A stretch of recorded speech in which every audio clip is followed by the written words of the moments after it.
Otfrid Preußler. Plėšikas Hocenplocas. 10 dalis. Elgtis kuo kvailiau. Kitą rytą Kaspariukas turėjo išvirti didžiajam burtininkui visą skalbinių katilą košės. Ir Cvakelmanas toją kabino, kol katilas liko tuščias. Paskui jis patenkintas nusišluostė lūpas savo burtų chalato kraštu. O man, paklausė nusivylęs Kaspariukas, mat jis tikėjosi, kad Cvakelmanas jam bent kiek paliks. Nesirūpink, mano mielas.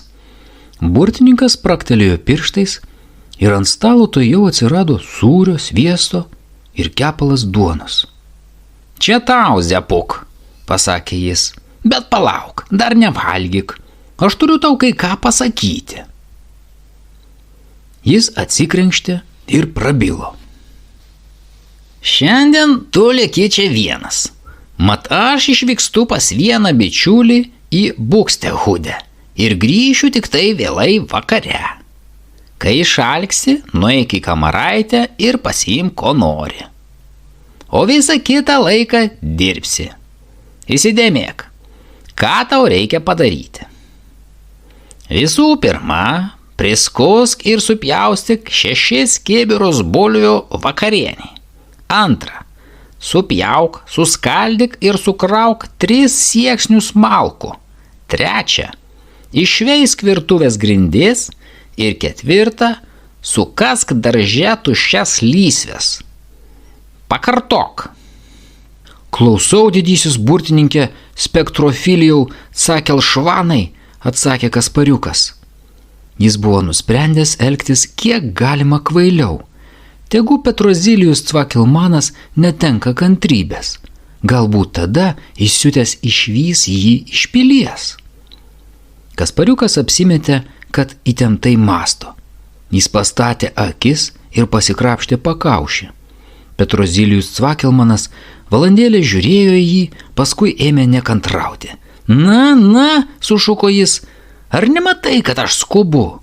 Praverk pagaliau burną ir pasakyk, ką turi padaryti. Ką turiu padaryti? Paklausė Kaspariukas. Aš turiu 100 pypkių, kągi aš turiu padaryti?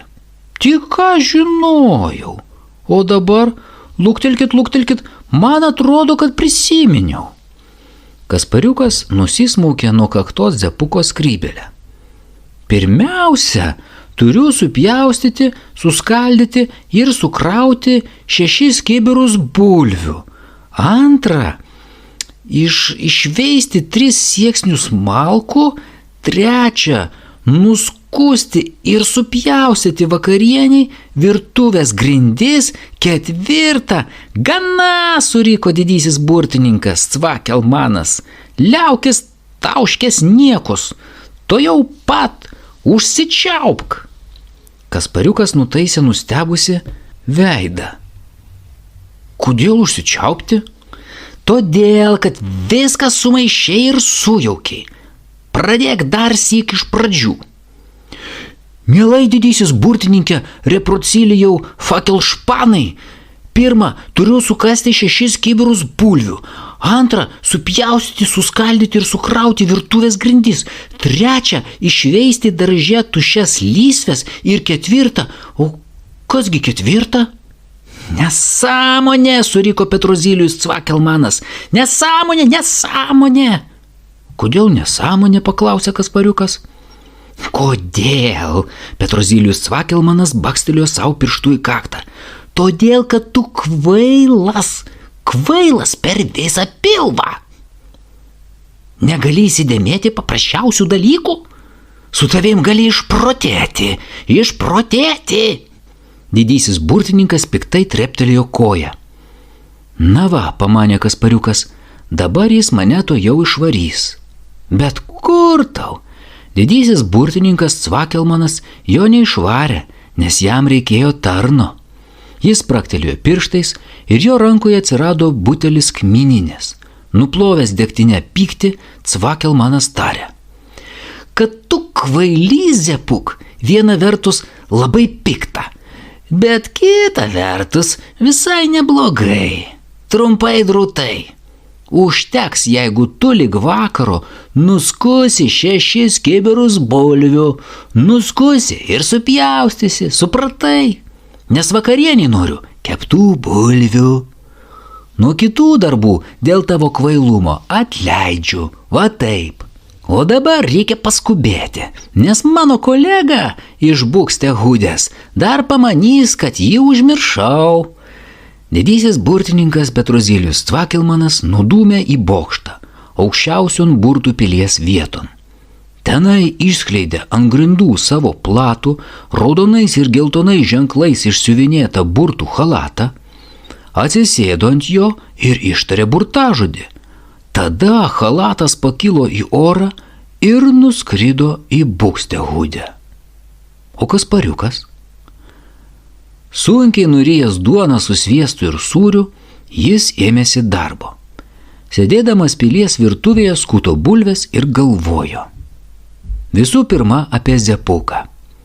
Vakar išeidamas Hocemplocas prirakino jį už kairės kojos prie savo lindinės sienos, pačiam tamsiausiam kampe, tarp parako ir pipiro statinių.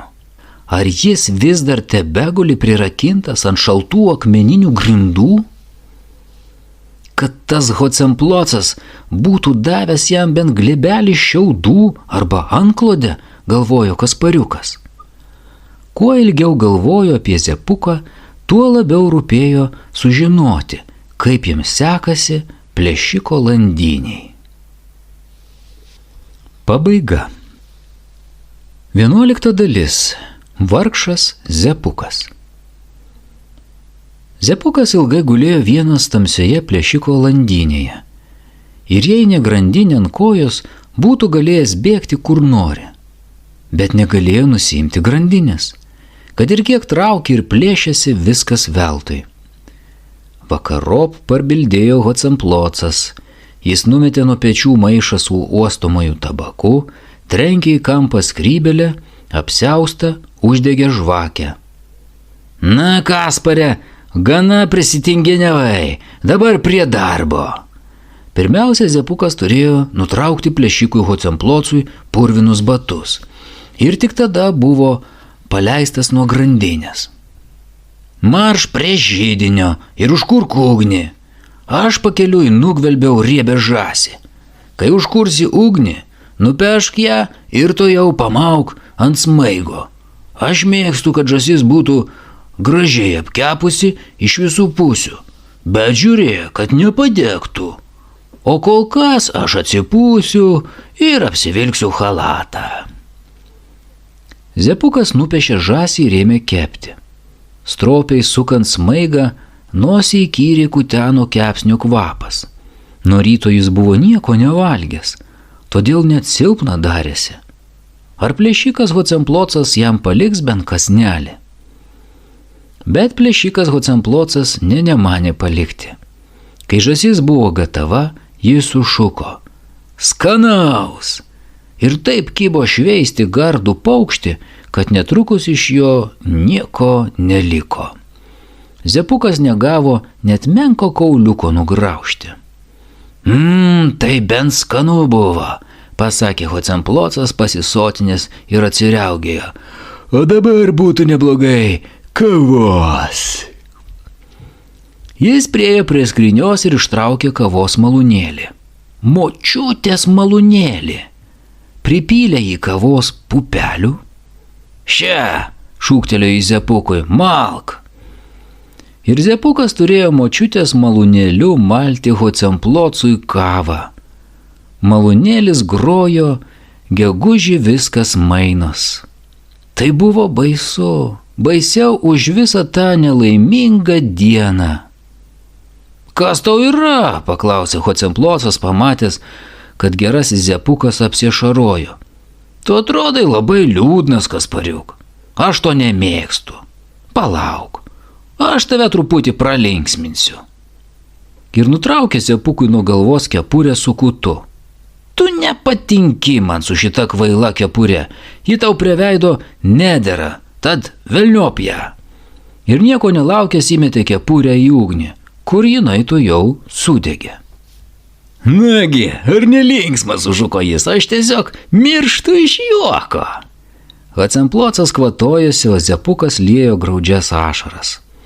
Verkdamas baigė malti kavą, kavos malūnėliui grojant močiutės mėgstamą dainą. Paskui Zepukas turėjo nuvalyti ir nušveisti plėšikui batus. Tada buvo vėl prirakintas ir Hocemplocas atsigulęs užpūtė žvakę. Liūdėdamas ir ilgėdamasis namų, Zepukas pusę nakties nesudėjo bluosto. Jis gulėjo ant šaltų grindų tarp parako ir pipirų statinių ir galvojo apie Kaspariuką. Ką pasakytų Kaspariukas sužinojęs, kad plėšikas Hocemplocas sudegino jo kepurę su kutu? Bet ar jis išvis kada nors tai sužinos? O, vargiai, atsiduso Zepukas, į kokį bjaurų liūną mudu vargšai įklimpom. Bet galų gale jį vis dėlto priveikė miegas. Jis sapnavo Kaspariuką ir jo močiutę, kaip jie sėdėjo močiutės trobelėje gerdami kavą ir valgydami pyragą. Aišku, slyvinį su plakta grietinėle. Kaspariukas turėjo savo kepurę ir viskas buvo taip gerai. Grandinės ant kojos, plėšiko lindynės ir Hocemploco nepadavjų. Kad tas sapnas niekada nebūtų baigęsis. Bet vargšui Zepukui jis baigėsi labai greitai. Lygiai 6 valandą ryto plėšikas Hocemplocas atsikėlė ir pažadino Zepuką. Ei tu, miegų maišė, kelkis prie darbo. Reikėjo sumalti kavą, prikapoti malkų, užkurti ugnį. Tada Hocemplocas sėdo pusryčiauti, o Zepukas turėjo stovėti šalia ir žiūrėti. Paskui jam teko nukraustyti stalą, atnešti vandens, suplauti indus. Po to Zepukas suko tekėlą, o Hocemplocas galando jį savo lenktą plėšiko kardą ir 7 peilius. Judinkis tinginio, panti, tekėlas tau ne vargonėliai, greičiau, greičiau. Pagalandęs 7 peilį, Hocemplocas vėl nuvarė Zepuką į kampą tarp parako ir pipiro statinių ir prirakino grandinę. Tada numetė jam gabalą supelėjusios duonos. Šia, valgyk, kad nenumirtum iš bado, Kaspariuk. Aš kaip visada einu į darbą, o tu tinginiausi ir ilsėsis. Bet užtat vakare, kai grįšiu namo, dirbsi išsijuosęs man. Kodėl tau turi būti lengviau nei tavo draugui Zepukui, pas piktąjį burtininką Petrozilijų Cvakelmaną? Taip taręs, jis išėjo iš lindynės ir užrakino duris. Tai niekšas. Pabaiga.